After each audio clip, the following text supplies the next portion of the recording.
사도신경으로 신앙 고백하심으로 주일 저녁 예배를 시작하시겠습니다. 전능하사 천지를 만드신 하나님 아버지를 내가 믿사오며 그 외아들 우리 주 예수 그리스도를 믿사오니 이는 성령으로 잉태하사 동정녀 마리아에게 나시고 본디오 빌라도에게 고난을 받으사 십자가에 못 박혀 죽으시고 장사한 지 사흘 만에 죽은 자 가운데서 다시 살아나시며 하늘에 오르사 전능하신 하나님 우편에 앉아 계시다가 저리로서 산자와 죽은 자를 심판하러 오시리라. 성령을 믿사오며 거룩한 공예와 성도가 서로 교통하는 것과 죄를 사하여 주시는 것과 몸이 다시 사는 것과 영원히 사는 것을 믿사옵나이다. 아멘. 네, 오늘 말씀은 디도서 3장 5절 말씀입니다.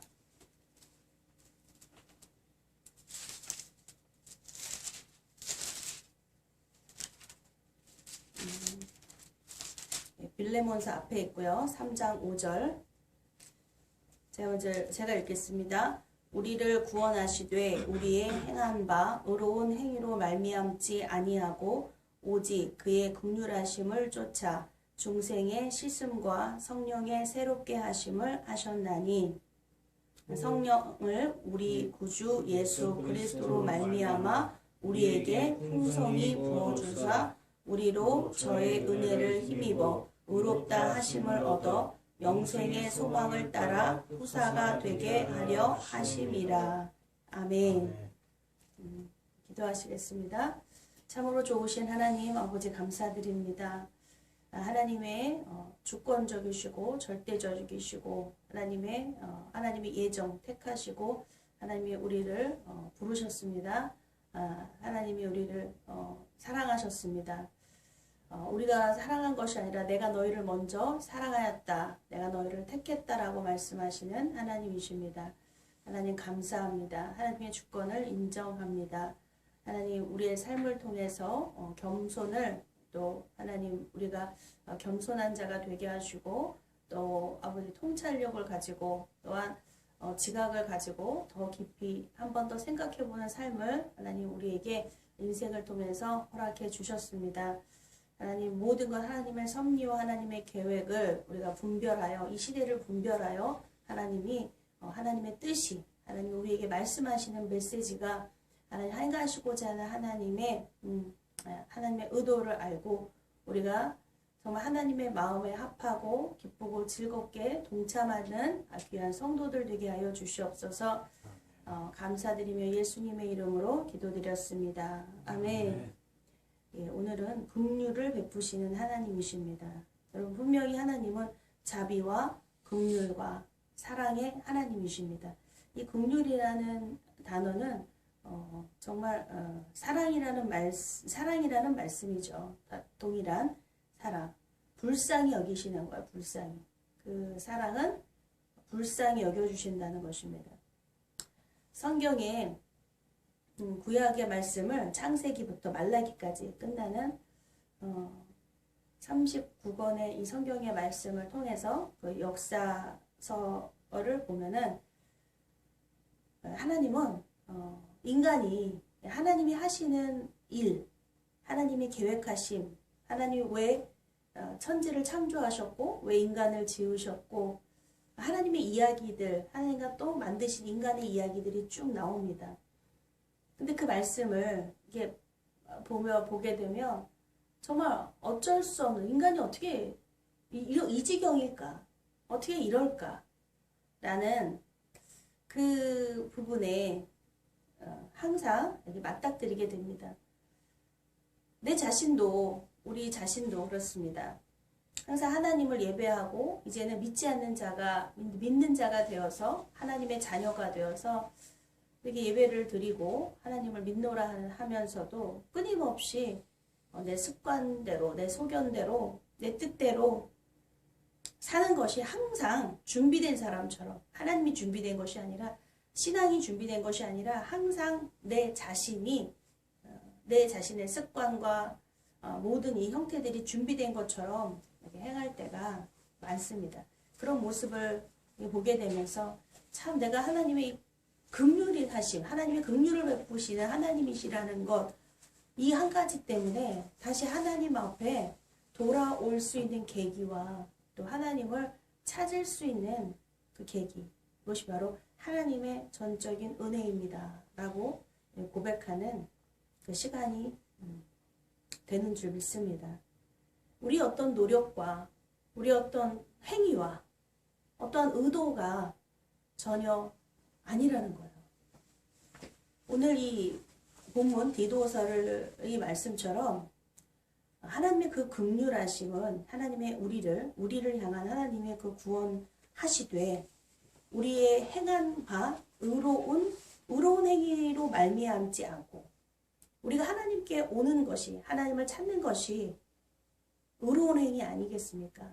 예수님을 믿는 것을 의롭다 여기셨어요. 하나님을 믿는 것을 의롭다 여기셨는데 믿음으로 우리가 왔고 믿음으로 또 우리가 삶을 사는 것, 이 모든 것들이 다 의로운 행위라고 보시지 않겠습니까?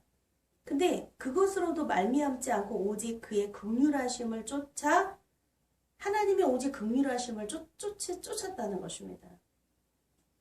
중생의 시승과 성령의 새롭게 하심으로 하셨나니 중생의 시승, 예수 그리스도로 말미암는 날마다 우리는 씻는 줄 믿습니다. 날마다 회개가 삶이 되고 날마다 나를 돌아보는 삶을 통해서 숙제들, 많은 고난과 환난과 지금 코로나19를 통해서 사회 전반적으로 일어나는 내 개인적인 문제뿐 아니라 사회 국가적으로 정말 세계적으로 일어나는 이런 문제들이 통해서 우리 중생, 우리의 삶에 시슴이 있어요. 거듭남, 중생 다시 태어났는데 또 날마다 새롭게 성화되어져 가는 우리가 정말 이렇게 변화되어지는 점점점 관역을 향하여 더 중심으로 나아가는 것이 성령이 새롭게 하심으로 가능하다는 것입니다. 우리를 예수 그리스도로 말미암아 하나님의 자녀 삼아 주셨고 또한 생명님께서 우리에게 새 삶을 주셔서 예수 그리스도라는 이름으로 살게 하시기에 그 삶을 허락하시기에 어떠한 저항과 어떠한 세력에도 어떠한 고통과 신음과 절망에도 우리가 오직 성령님이 우리 주 구주 예수 그리스도로 말미암아 우리에게 풍성히 부어주시는 그 은혜가 풍성하다는 거예요. 풍성. 그것이 바로 하나님의 긍휼하심. 끊임없이 우리를 향하여 하나님 끊임없이 부어주시는 풍성하신 하나님의 은혜입니다. 그것이 그 긍휼로 우리를 불쌍히 여겨주시는 그 마음이 우리를 향하고 있으며 그러므로 우리가 하나님의 그 은혜를 힘입어서 의롭다 하심을 얻어서 영생의 소망을 따라 후사가 되려 하심이라. 후사는 오직 예수 그리스도죠. 독생자 아들. 우리가 예수의 형상으로 그 예수로 우리에게 영생의 소망으로 그 후사가 영생의 소망 주시고 그것이 바로 후사라는 것입니다. 이렇게 살게 하시는 하나님의 전적인 긍휼, 은혜를 이 시간 함께 나누고자 합니다. 여러분 우리가 무엇으로 정말 죽어서 눈 뜨는 것이 천국입니까? 네? 여러분 우리가 물론 원하죠. 지금 이곳에서 우리가 천국을 힘입고 천국을 살기를 원합니다. 그런데 이것이 천국이 장소적인 어떤 의미, 네? 우리 구원받는 것이 이렇다면 정말 우리의 삶이 주님을 믿어서 정말 천국을 가야 되는데 우리가 이 땅에서 그 천국을 누리지 못하는 삶은 참 하나님 또한도 안타까우시고 우리 자신도 참 뭔가를 아주 중요한 거 중요한 걸 잃는 삶을 살지 않는 것인가. 하나님이 허락하신 것이 아니라 우리에게 풍성히 주시는 하나님이신데 하나님의 긍휼은 우리가 무엇을 잃기에 우리가 스스로 고통 속에 들어가고 스스로 절망 속에 탄식 속에 우울함 속에 들어가는 것은 아닌가. 네, 이 시간 하나님의 말씀은 정확하게 맞으시니까 우리에게 말씀하고 계시니까요. 또 말씀이 사무엘하 21장 7절 14절 말씀을 보겠습니다. 사무엘하 21장 7절에서 14절 말씀이요. 바로 사무엘 상하가 바로 다윗의 이야기죠. 근데 바로 21장이면은 이제 사무엘하가 끝납니다. 사무엘이 이제 24장까지 사무엘하가 24장으로 끝나는데 21장쯤이면은 이제 다윗 왕이 바로 마지막 후반부예요. 왕으로서 이제 후반부를 가고 있습니다. 근데 21장 7절에서 14절 말씀을 제가 읽겠습니다.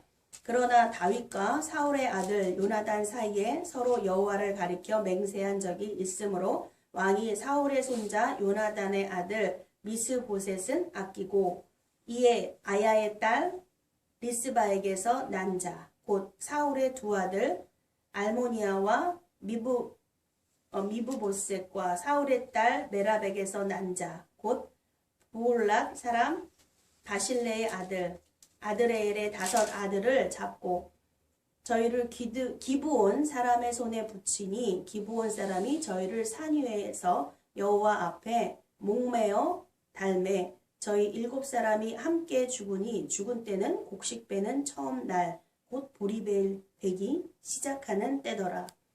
아야의 딸 리스바가 굵은 베옷을 가져다가 자기를 위하여 반석 위에 펴고 곡식 베기 시작할 때부터 하늘에서 비가 시체에 쏟아지기까지 그 시체의 낮에는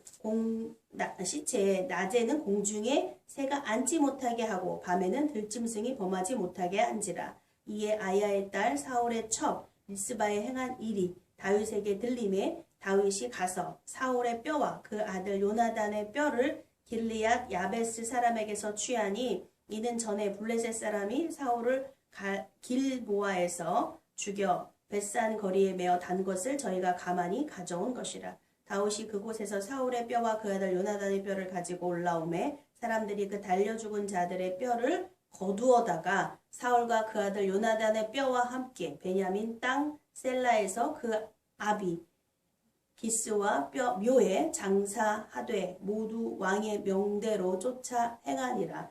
그 후에야 하나님이 그 땅을 위하여 기도를 들으시니라. 예, 이 말씀은 이 다윗 왕의 다윗은 어떤 사람입니까? 하나님과 마음이 합한 왕이다. 하나님은 다윗이 죽은 후에도 항상 나의 다윗은 어디 있느냐, 나의 다윗의 왕처럼 행하라고 말씀하셨습니다. 그러니까 다윗이 하나님께 사무엘 선지자로 기름 부음을 받고 왕위에 오르고 7년 반 동안 기름 부음을 받았지만 왕위에 바로 올라가는 것이 아니라 그가 삶에 도망 다니고 고난을 통해서 그가 하나님께 증명해 보이는 것이 있었습니다. 그 모든 재료들이 다윗이 이 왕위에 올라서도요, 하나님의 마음에 합한 자다. 하나님은 어떤 사람이 마음에 합한 자입니까? 이 다윗의 삶을 보면요, 하나님과 마음을 합했다.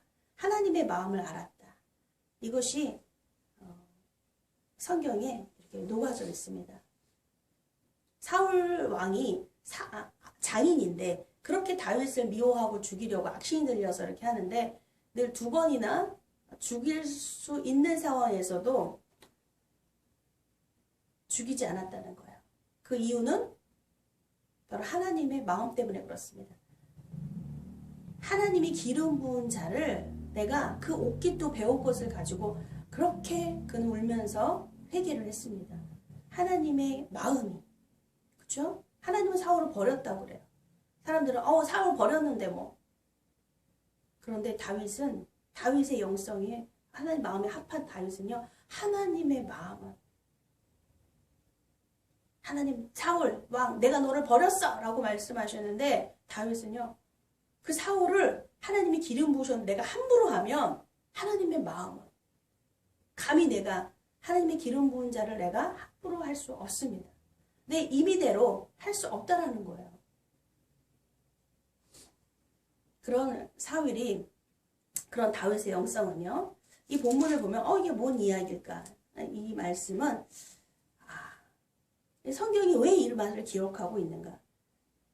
21장 1절을 보겠습니다. 다윗의 시대에 영부년 3년 기근이 있으므로 다윗이 여호와 앞에 간구하매 여호와께서 가라사대 이는 사울과 피를 흘린 그 집을 인함이니 저가 기브온 사람을 죽였음이니라 하시니라. 아멘.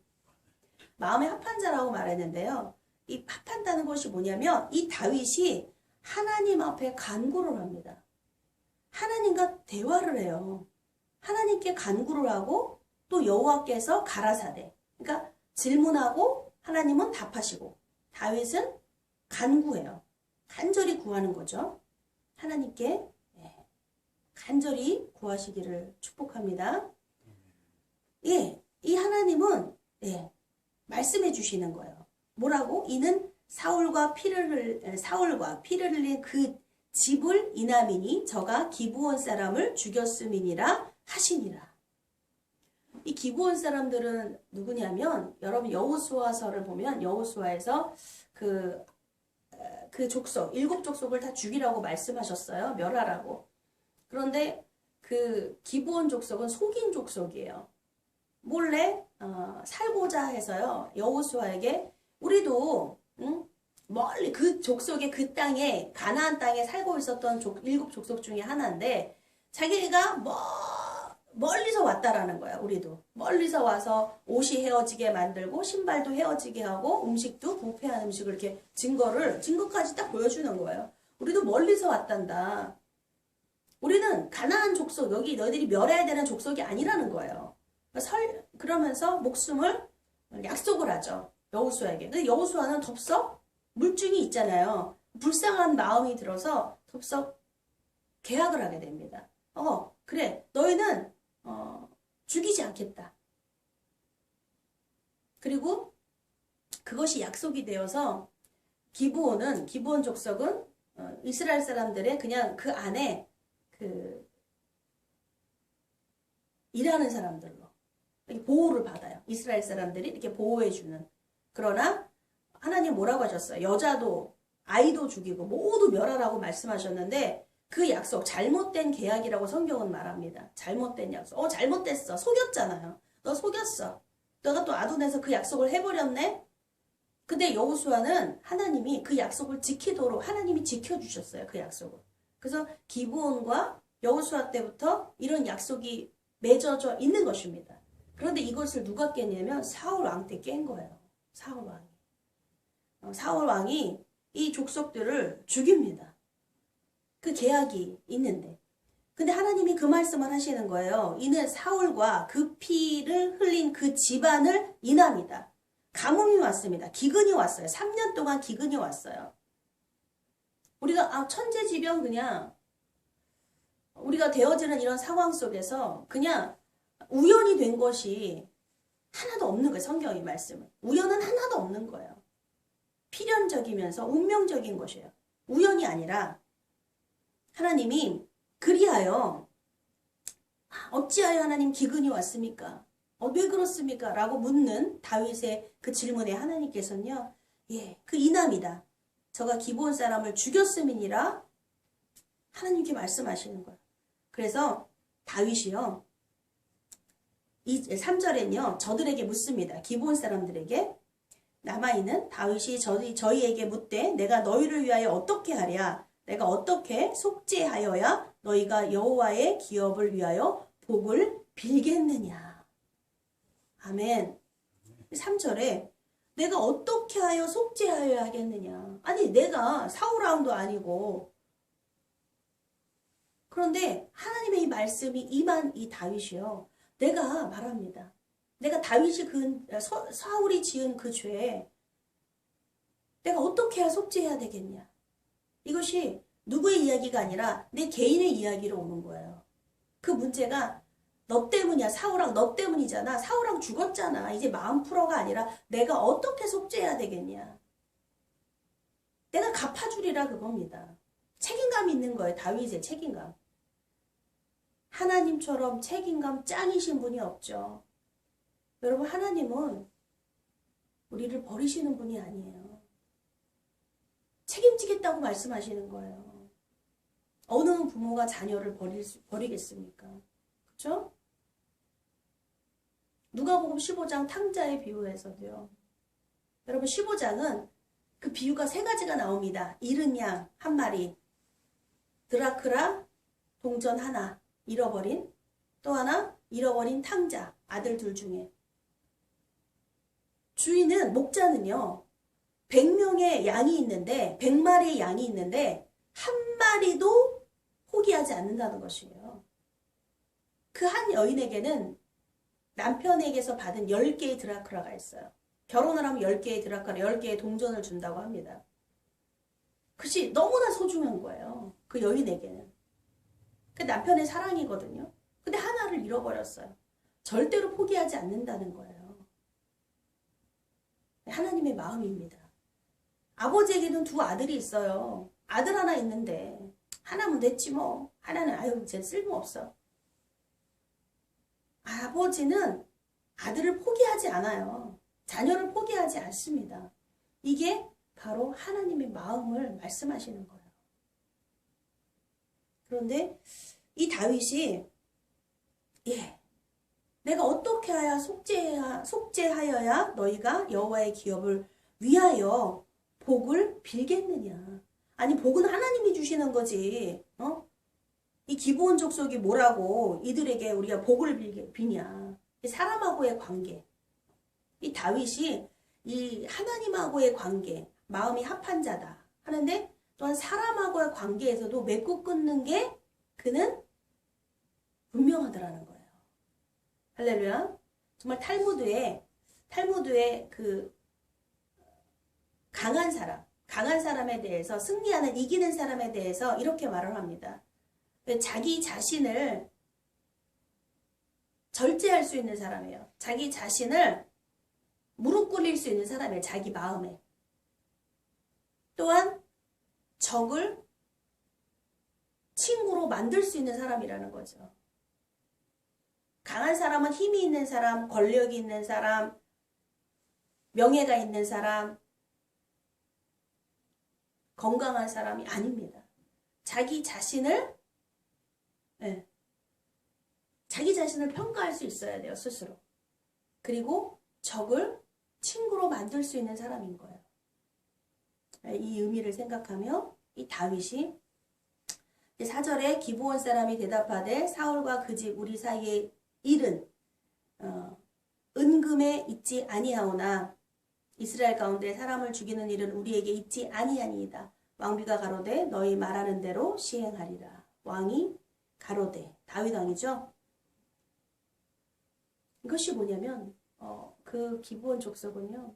사울왕과 그 7명의 아들, 7명, 사울왕에게 7명의 아들이 있는데 그 아들을 죽이라는 거, 매달라는 거예요. 처참하죠? 얼마나 그 분노가 그게 갇혔으면. 근데 이 다윗 왕이 그렇게 해요. 하는데 요나단하고 친구 요나단, 사울왕의 아들이며 요나단의 아주 다윗의 절친이잖아요.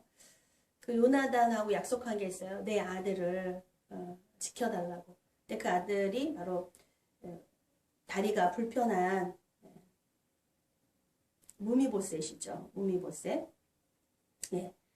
무미보셋은 아꼈다고 그래요. 7절에. 요나단의 아들 무미보셋은요. 다윗이 이렇게 아껴요. 매몰차지 않아요.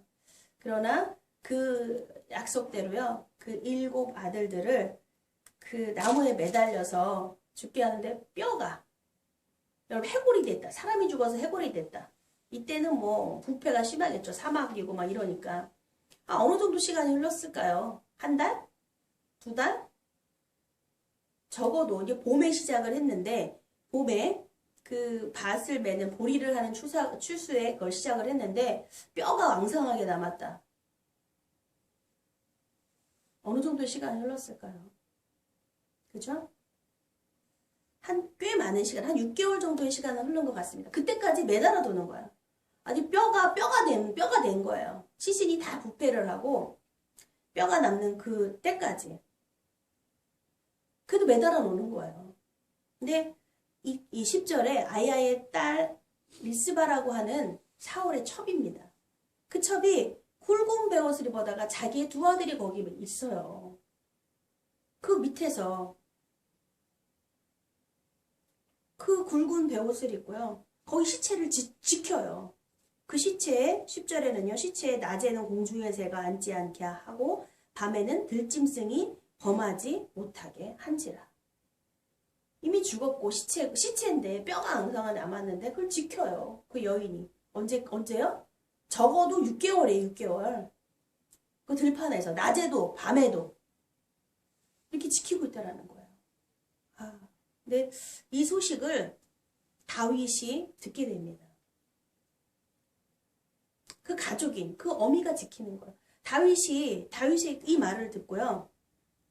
다윗이 가서 사울의 뼈와 이거죠. 11절에 이 아이야의 딸 사울의 첩 리스바에 행한 일이 다윗에게 들리매. 그렇죠? 다윗이 가서 사울의 뼈와 그 아들의 요나단의 뼈를 길르앗 야베스 사람에게서 취하니. 그 뼈를 다 취해서 7 무덤을 만들어줘요. 거두어다가. 근데 이 14절 사울과 그 아들 요나단의 뼈와 함께 베냐민 땅 셀라에서 그 아비 기스의 묘에 장사하되 모두 왕의 명대로 쫓아 행하니라. 그 후에야 하나님이 그 땅을 위하여 기도를 들으시니라. 아멘. 하나님이 이 일을 다 행한 뒤에 언제요? 내가 사울 왕이 그 기브온하고 여호수아 때부터 약속했던 행한 것을 어기고 죽였어. 그래서 이런 일이 하나님의 마음이 3년 기근이 일어난 거예요. 그래서 기브온 족속에게 어떻게 해야죠? 내가 어떻게 해야 속죄해야 되겠니? 내가 어떻게 해야지? 이 다윗의 이러한 이렇게 하고요. 근데 하나님께서 어떤 것을요? 다윗의 긍휼, 다윗이 행한 그 안에 그 첩인 리스바의 그 행위를 보고요. 다윗이 또한 어떻게 마음이 긍휼이 생기는, 불쌍히 여겨지는, 불쌍한 거예요. 어미의 마음, 그 가족의 마음. 여러분, 우리가 다 누구의 마음이 아니라 누구의 마음도 다 우리가 버려둬서는 안 돼요. 한쪽만 편애해서는 안 된다라는 거예요. 하나님은 한쪽을 편애하시는 분입니까? 아니에요. 아브라함에게 아들이 없는데 인간에게 인본적인 방법으로 이스마엘이라는 아들이 태어났습니다. 그런데 하나님은 이스마엘도 버리지 않으셨어요. 이스마엘에게도 하나님이 큰 땅을 주시고 축복하셨습니다.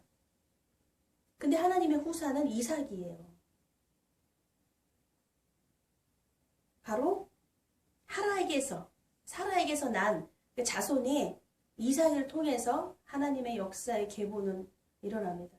그러나 큰 땅을 받고 민족이 되고 이스마엘 지금 후손들 알잖아요. 어떻게요? 잘 살죠. 더 많은 축복을 받은 것 같습니다.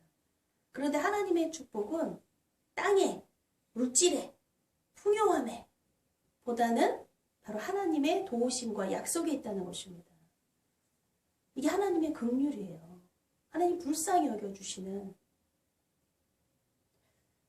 하나님의 긍휼 받은 자녀가 최고인 줄 믿습니다. 하나님이 내 삶을 불쌍히 여기셨다. 할렐루야. 이게 최고인 거예요. 하나님은 우리에게 이토록 긍휼을 베푸시는 줄 믿습니다. 하나님의 긍휼하심이 이제 그 후에야 하나님의 그 땅을 위하여 기도를 들으신다라는 거예요. 우리가 다윗이 속죄를 했는데 내가 어떻게 해야 속죄하랴 이렇게 했는데 그게 되면 바로 문제가 해결된다고